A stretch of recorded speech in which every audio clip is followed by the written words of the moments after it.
we were able to get cut through in a really competitive market because we looked different. A lot of these other big brands, all the product tends to look the same other than the logo swaps on it. So for us, I kind of took that opportunity to design something that was more unique and stood out. From there, we were able to get into a lot of big retailers from the start as well. We're not purely a straight online retailer. We do have wholesale accounts. And by getting some of these big retailers on board, we were able to get good sell-through within the first year. That really kind of helped us. Hey guys, and welcome to the CEO After Dark show. Today I have with me Sam Moore, a former pro freestyle skier that's turned designer, who has launched Pyra, a brand that merges technical sportswear with street sensibilities. Sam has quickly scaled Pyra to hit 1 million in sales in the first year, and he has a lot to tell about launching a fashion brand in a very, very competitive space. Welcome to CEO After Dark, Sam. It's great to have you here. Thanks, George. Nice to be here, mate. Do you mind just saying a few words about Pyra, just so that everybody has context about the brand? Yeah, for sure. So I started Pyra. This is our fourth year in business. I started it 4 years ago. I originally grew up in New Zealand. As you mentioned, I used to spend a lot of time in the mountains as a semi-professional skier. And off the back of that, I then moved to Australia and I started a graphic design and fashion career and worked in the industry for 10, 15 years, working for other retailers and designing for other brands. And then I really kind of saw a gap in the market for Pyra to take my experience in outdoor apparel and tie it back to my streetwear design sensibilities and kind of carve out a unique gap in the market for a technical apparel brand that's built for the outdoors. How did you come up with the name, by the way, Pyra? Like it's a Greek word. Yeah, it is. Yep. It's so Pyra, it means born of flame in ancient Greek. So it's actually a funny story how I came up with this though. So I was in the year coming up to me knowing that I was going to launch a brand. I was starting to look and think about what some really strong brand names are. And I tend to always look for 4-letter words because they're nice and symmetrical on a logo. They're easy to remember. And so one day I was actually driving along in Sydney and there was a billboard and it had pyramid written on it. So it had Pyra and then underneath MID. And my eyes were just drawn straight to the top of that. And I looked at Pyra and I was like, damn, that's a really strong brand name. Obviously jumped on Google. What does Pyra mean? And found out it meant, born of flame in ancient Greek. And that tied in really well for Pyra because I knew that I wanted Pyra to be an outdoors inspired brand. And, there's 4 elements that everything is made up of. You've got the earth, water, air, and fire. So having Pyra as a fire sign worked in perfectly for, the great starting platform for the brand. I see. That's an interesting one. It's Yeah. it's not clear to me what made you launch the brand though. Like you were working in the space. Like what triggered you to say, okay, I'm gonna start something? Because I always think that, I mean, I don't know if you had a business before, but I think if you haven't had a business before, it is always a little bit scary, I guess, to like make the jump. So like what Yeah, caused for this? sure. I think, I've always been obsessed with brands. I remember even in design school, in high school, drawing on my diary and coming up with brands like way, way, way back then when I was like 15 and 17, pissing around in class. So I've always been obsessed with brands. I'm super loyal to brands. I have my favorite brands that I always look up to. But that was something that always, kind of inspired me. I then went to uni and did a graphic design degree, which in hindsight probably didn't need to do a full degree to do that. But anyway, it was a great way for me to get my basic skills in graphic design because I always get a heap of people asking me, how to start a brand, what skills do I need? And in all honesty, if you've got a graphic design degree, you can do everything from your logo, your branding, your website, your tech packs, you can do your CAD drawings. You can basically be a one-man band for the first year just by getting the ball rolling. And so after that, I then worked for some of Australia's biggest retailers and designed in-house brands for them. And then I actually had another more street-inspired denim brand that I ran for 5 years, and then I sold that to another big retailer. And in that time, I really kind of wanted to do something that was more aligned with my passion, something that was more related to my lifestyle, and something that I could draw inspiration on from my past experiences. So, as I kind of mentioned, growing up in New Zealand, I've always loved being out in nature. I'm a super active person. And, I felt that there was a gap in the market for trying to have a street inspired outdoor street brand that could, perfectly tap into my lifestyle. And so, that was the story of how Pyra was first born and how it was conceptualized.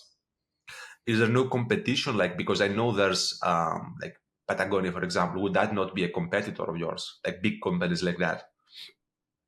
Which brand, sorry? Patagonia. Oh, Patagonia. Yeah, absolutely. I mean, you've got the big legacy brands like North Face, Patagonia, Helly Hansen, all of those kind of huge brands that have been around since, the 80s basically, or even earlier on some of them. Um, Having big brands in the industry is good for us because it's a good educational piece for that industry, and they really push the smaller brands. But the things that, as a smaller brand, you can pivot a lot quicker than these guys. You can turn around product a lot faster, you can build community a lot quicker. And it's something that, being a smaller brand, you can be a lot more nimble and, be a lot, have been able to build that community a lot stronger than these guys.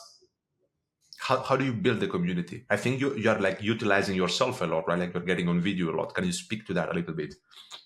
Yeah, I mean, that was never really something at the start that I did, but it's definitely something that I've leaned into more. I feel, in the way of social media and the way it's going, there's a lot of faceless brands out there, and people buy from people they trust from at the end of the day.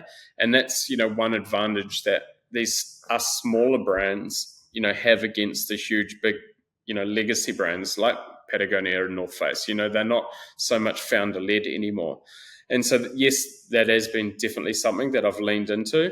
I treat it as more of an educational thing, coming from authority, talking about the designs in the product, the features, and what it's built for.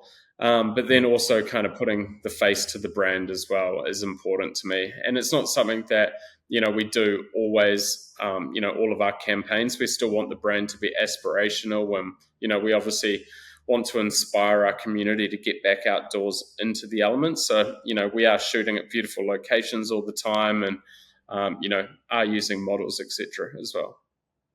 Okay, let's go back to the beginning because, like, from what I've heard, right? Like, I haven't actually launched an apparel brand myself, but from what I've heard, it's a difficult business to be in. Like, it's competitive, Sure. it's difficult to differentiate the products. How did you guys like make 1 million in your first year? Like, what was the secret, I guess, to this success? I spent a full year before we launched, really kind of figuring out what the brand meant. That was super important for me. I didn't want to just start another streetwear brand that was just a graphic tease, So I really wanted Pyra to have a really clear mission tied to it from the start. And I also wanted it to have really clear branding and brand guidelines. Our branding pop Vault color logo is super recognizable. And by having those two from the start with really good quality product from the start as well with a full range, we were able to get cut through in a really competitive market because we looked different. A lot of these other big brands, all the product tends to look the same other than the logo swaps on it. So for us, I kind of took that opportunity to design something that was more unique and stood out. From there, we were able to get into a lot of big retailers from the start as well. We're not purely a straight online retailer. We do have wholesale accounts. And by getting some of these big retailers on board, we were able to get good sell through within the first year that really kind of helped us hit our volume that we needed to get to hit those kind of sales. And that strategy has kind of continued on from now. Online's still a massive part of our business, but we also, really lean into our wholesale partners as well to, leverage their brand reach as well, because customer acquisition costs are really expensive these days, and it's a way that we can kind of tap into new customers without having to pay so much for them. How do you come up with the designs themselves? It's not obvious to me at all how that works. Like, what's the process like? Yeah, so I tend to do up a proper range plan before each season. So to give contents, we typically design 4 big seasons a year. So you've got spring, summer, your main summer range, your autumn range, and your winter range. And then those are all tend to be broken up into monthly drops as well.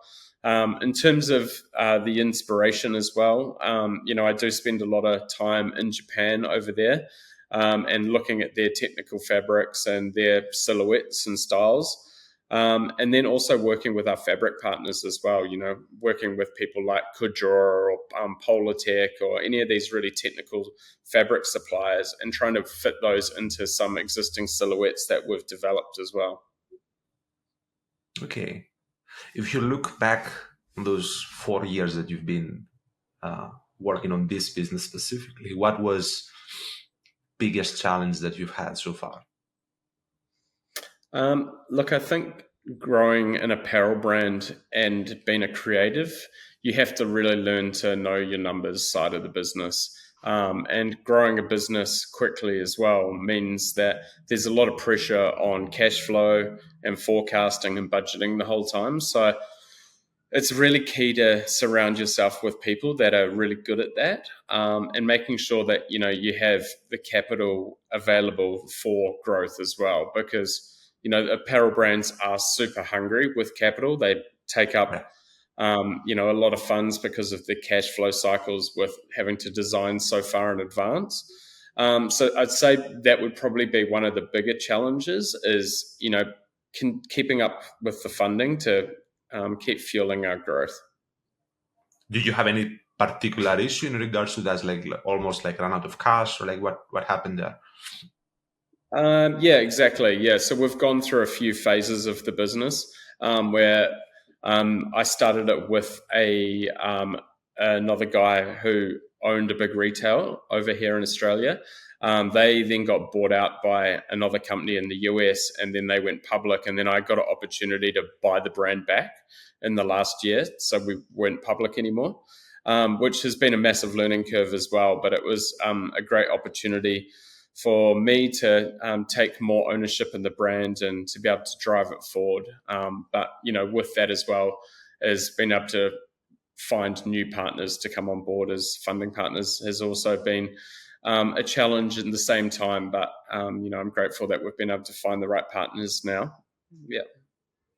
What's always a little bit tricky, I think, when you're looking for partners is that you want people that can do things that you don't necessarily know how to do, right? But if you For don't sure. know how to do those things, it's difficult to evaluate whether they know how to do those things. So that's always a little bit of a tricky situation. Yeah, absolutely. Yeah, you really kind of want to have someone as more of a strategic partner that can, balance out your capabilities, definitely. Okay. If you were to kind of like condense all of this experience and you had a brand before also that you sold also, you have a lot of experience in the space, right? So what Yeah. advice would you give to somebody that's like looking to launch an apparel brand? Yeah, I would really do your due diligence on figuring out what the brand stands for. I think what brands get cut through at the moment is having a brand that's specialized to a niche.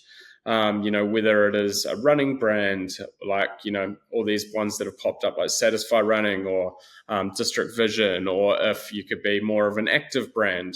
I think trying to have a brand that's just a big lifestyle brand these days is really, really hard to get cut through. So I would spend some time thinking about a category that you can really kind of own, because if you can tap into that category, then there's a massive community with that already, right? And it makes it a lot quicker and easier to gain a following by really owning that one kind of category. I think there's a great saying. It is, if you sell to everyone, you sell to no one.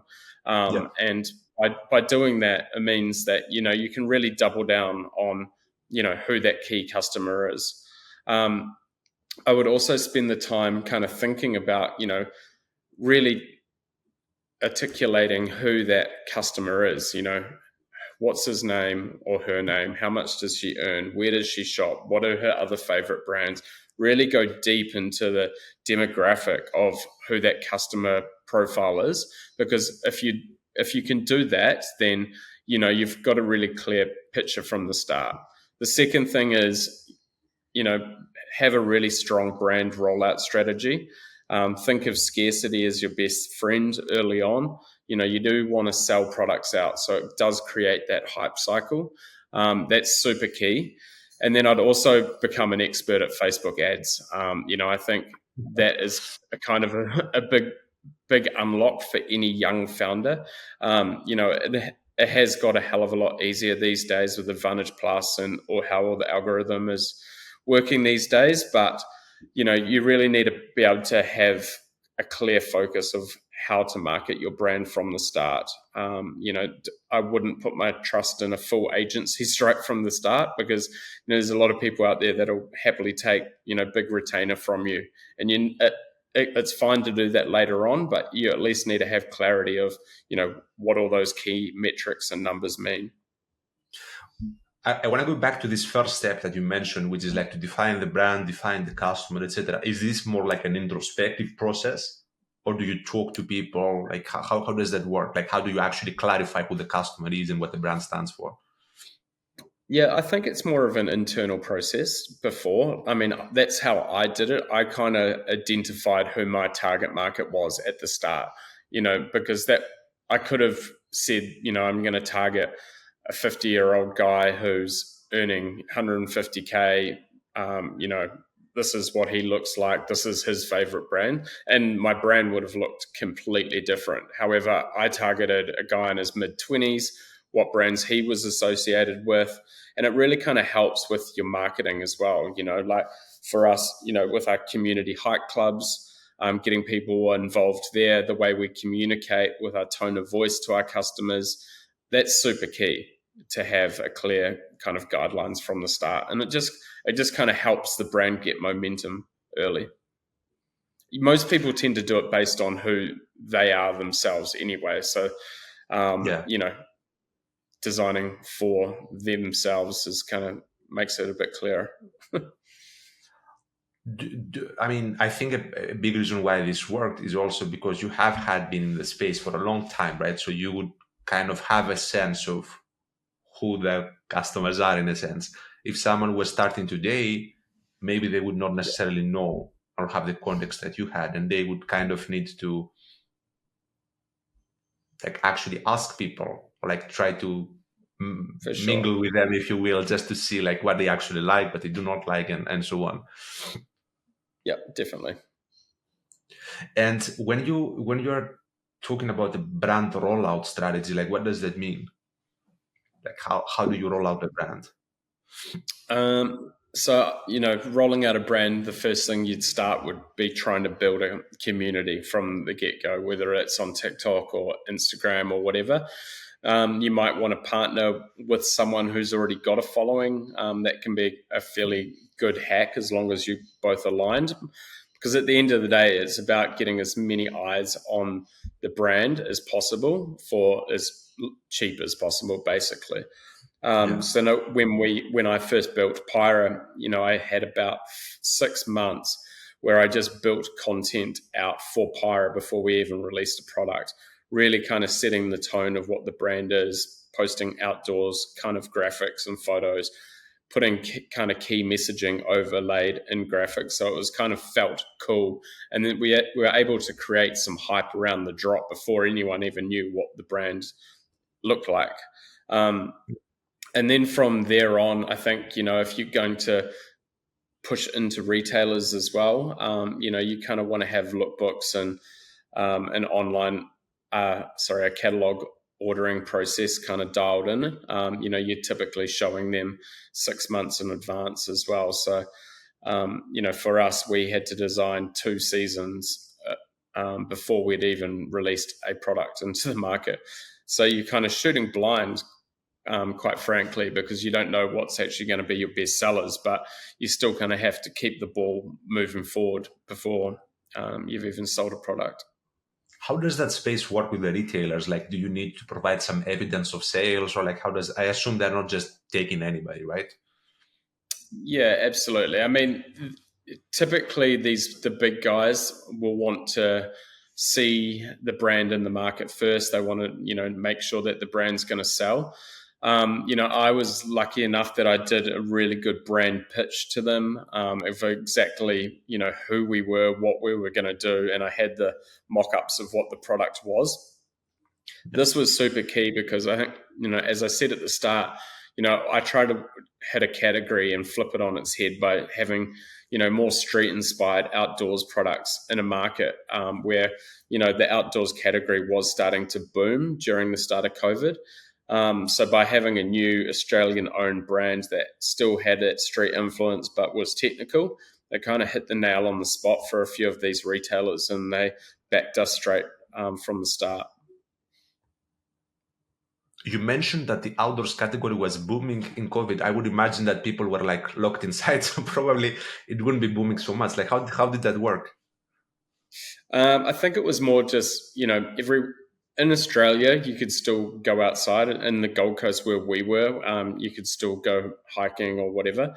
Yeah. But, the government was also printing money for everyone everywhere around the world. So any brands that was an online business during that period typically went pretty well because a lot of people were sitting at home and spending. So if you had the right product and I think the main thing for us, it might not have been right at the start of 2020. It was like once everyone came out of lockdown, it was like, what am I going to do? I just want to be outside in the elements. Whether it was, Yeah. the mountain bike industry boomed, the jet ski industry boomed. It was, anyone that anyone could spend money on as an experience, was pretty good. I still like, it's been like a few years now, but I still don't know if COVID was good or bad for business. Like, it's still unclear to me, not obvious. Yeah. Um, okay, man. Like, looking forward. Like, what's next for Pyra? Like, what are your plans? So I mean, the main thing is, at a product level, we want to keep expanding our product ranges and designing more categories that we're not kind of in at the moment. We want to roll out our own retail stores in the next couple of years as well.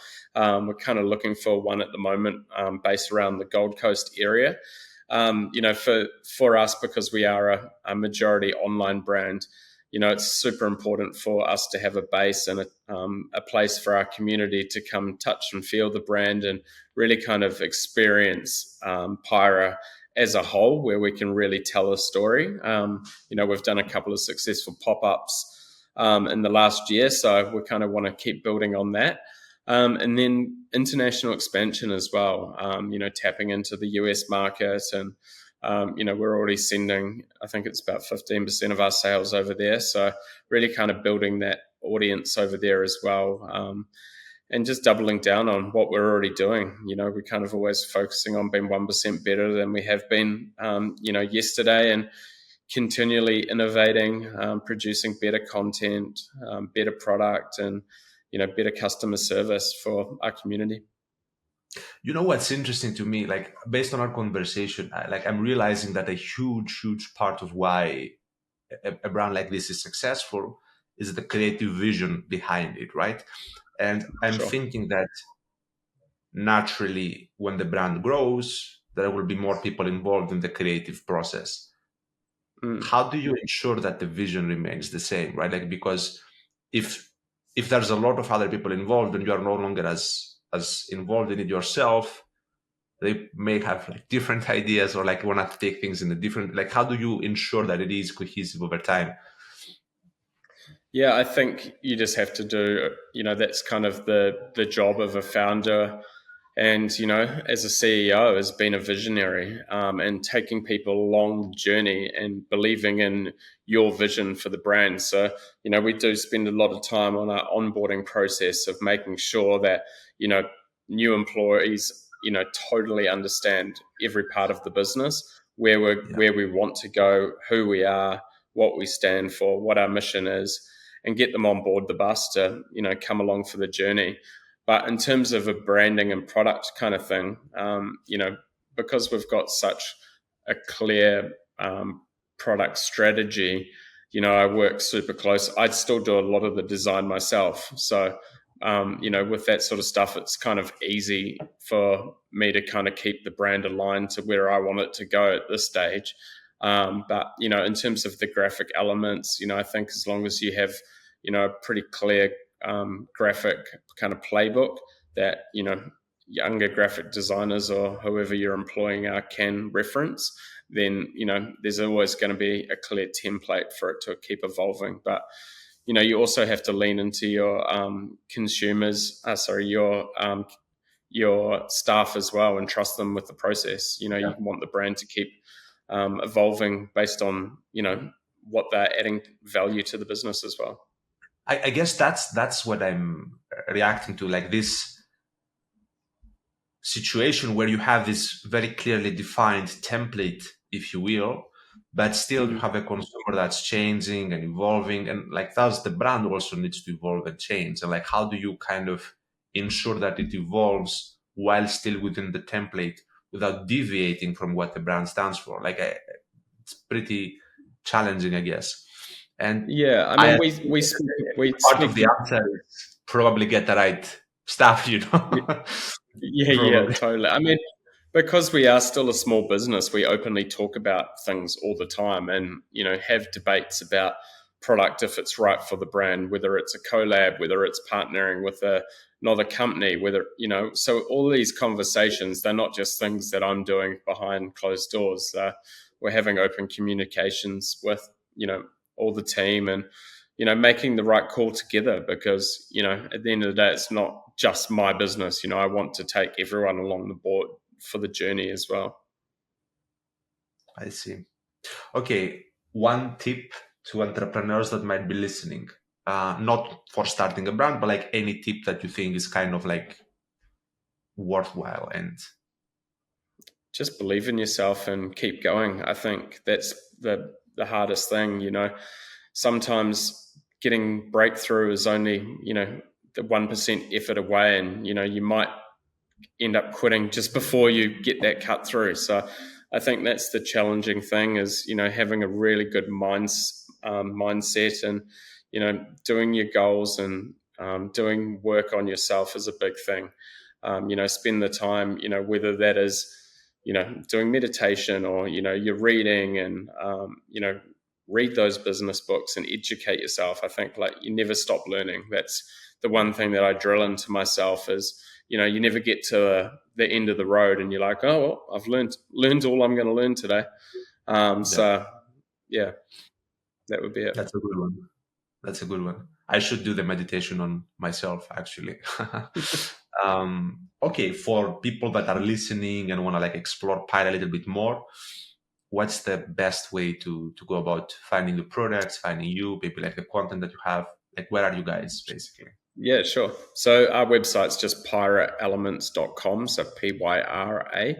Then our Instagram's just Pyra __. You can find me at Sam Moore with 2 O's _high.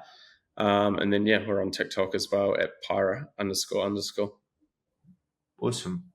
Well, Yeah. Sam, thank you for taking the time, man. It was great to have you, and I think you shared a lot of valuable things. Nice one, George. Thanks for having me on. My pleasure.